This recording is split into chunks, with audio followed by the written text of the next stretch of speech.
Bonjour à toutes et à tous et bienvenue dans Bouge ton âge, le podcast où l'on découvre que vieillir, ce n'est pas ralentir, c'est changer de vitesse et parfois faire un petit créneau psychomoteur pour rester bien aligné. Nous sommes 5 étudiantes en psychomotricité, ravies de vous embarquer avec nous pour explorer avec sérieux mais aussi avec le sourire tout ce qui fait la richesse de la vie après 60 ans. Les passions, le corps qui parle, les souvenirs qui dansent et les liens qui nous tiennent debout. Ici, pas de pression, juste des échanges vrais, un brin d'humour et beaucoup de bienveillance, parce que si l'âge apporte quelques rides, il apporte surtout des histoires incroyables. Alors installez-vous confortablement, respirez, souriez, et c'est parti pour ce premier épisode de Bouge ton âge. Pour être heureux, on n'a pas besoin de choses extraordinaires. Bouge ton âge, le podcast du partage. Mais qu'est-ce que Bouge ton âge ? C'est une idée quelque peu farfelue, on va pas se le cacher, qui vient d'un projet scolaire.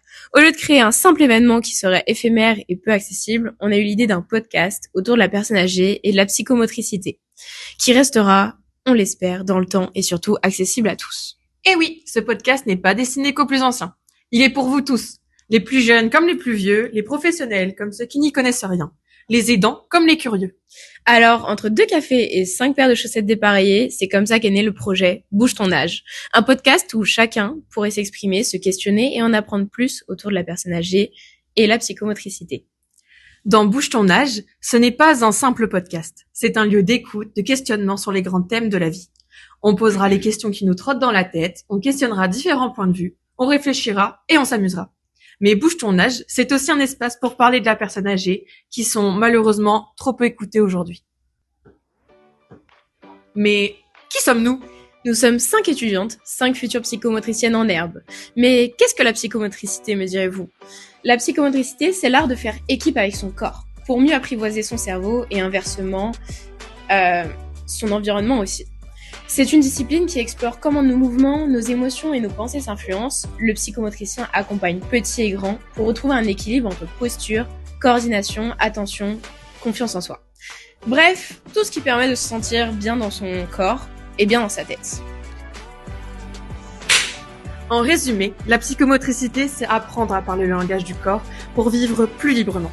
Nous sommes un peu l'interface entre l'ergothérapeute, le kiné et le psychologue. Mais il faut que nous arrivions à nous démarquer, à nous faire reconnaître et surtout être pris au sérieux. Nous mettons les corps en mouvement pour mieux comprendre et aider l'esprit. Comme l'a si bien expliqué Henri Vallon, le mouvement est tout ce qui peut témoigner de la vie psychique. Mais attention, on ne met pas en mouvement n'importe comment. On n'est pas un prof de sport quand même. Chez nous, les psychomotes, on joue beaucoup, on crée, on apaise et on écoute. Bref, on met du lien là où il n'y en a plus assez. On parle, mais qui sommes-nous en réalité ? Laissez-moi faire les présentations. Nous sommes des adeptes des chaussettes, des jeux de société, de la musique et tout type d'activités manuelles. Nous sommes 5 personnes créatives et passionnées qui nous sommes lancées dans cette nouvelle aventure qu'est la création de contenu audio. Et comme nous ne sommes pas juste un métier, laissez-nous vous présenter les membres de notre petite équipe. Aujourd'hui, vous écoutez Alexandra, Catel, Margot, Anne et moi-même, Pauline. Mais si vous voulez en savoir plus sur nous, on vous laisse aller voir sur notre page Instagram où on se présentera plus précisément.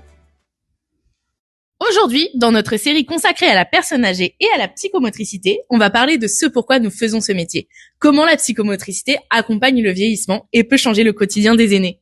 Parce qu'avec l'âge, le corps ralentit, l'équilibre devient plus fragile, la marche moins assurée, la vision se modifie, le tonus parfois se tend, parfois s'effondre.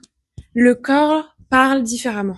Surtout, derrière ces changements, il y a une personne, avec ses habitudes, ses peurs, ses souvenirs, parfois ses deuils, et un rapport au corps qui évolue.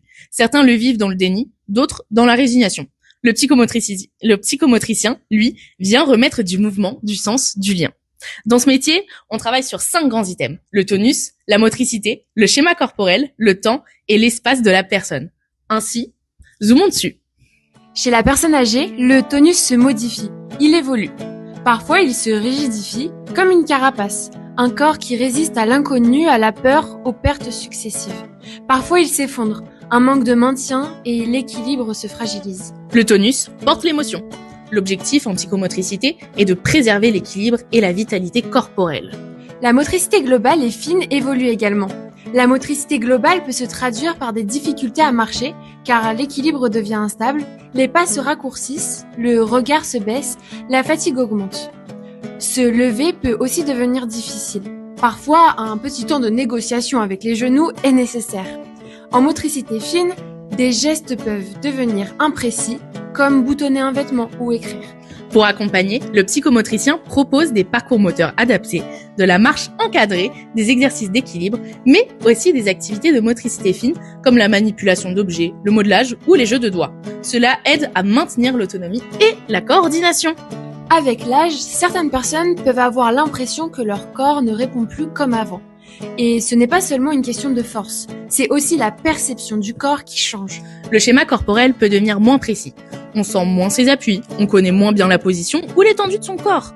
Et l'image du corps, elle, se modifie aussi avec le vécu. Perte de confiance, peur du mouvement, sentiment de ne plus être comme avant. Le psychomotricien va alors proposer un travail sensoriel et corporel pour redonner des repères en passant par le toucher thérapeutique, la conscience du mouvement, l'exploration du corps, l'activité en miroir. L'objectif, c'est de réhabiter son corps, de le sentir à nouveau et de retrouver confiance pour bouger avec plus de sécurité et de plaisir. D'ailleurs, en parlant de repères, l'espace aussi se transforme à mesure qu'on vieillit. Oui, on peut avoir du mal à juger les distances, à anticiper un obstacle, à se repérer dans un environnement. Même un tapis peut devenir une épreuve olympique. Ou un chat qui traverse le couloir, champion de toute catégorie pour faire trébucher. Le psychomotricien va pouvoir proposer des parcours sécurisés, du travail d'orientation, des repères visuels.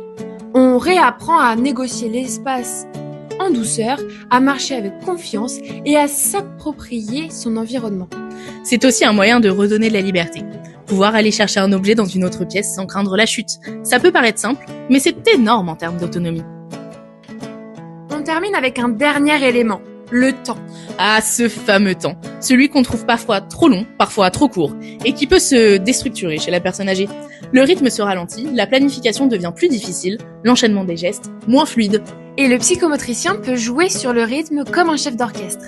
On utilise la musique, des activités séquencées, des routines rassurantes. On structure, on apporte de la cadence, on remet un tempo dans le quotidien. Un atelier de percussion, un travail de respiration, une chorégraphie simple.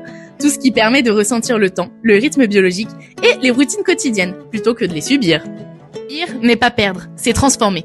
Et la psychomotricité, c'est accompagner cette transformation avec douceur, humour, mouvement et beaucoup d'humanité. Et voilà, notre épisode touche déjà à sa fin. On espère que cette petite présentation entre nous vous a donné envie de suivre l'aventure Bouge ton âge avec autant d'enthousiasme que nous en mettons. Merci d'avoir été à l'écoute pour ce lancement. On se retrouve très bientôt pour continuer l'aventure avec plus de partage, plus d'échanges et toujours une bonne dose d'énergie. D'ici là, prenez soin de vous et gardez l'esprit en mouvement. À très vite dans Bouge ton âge.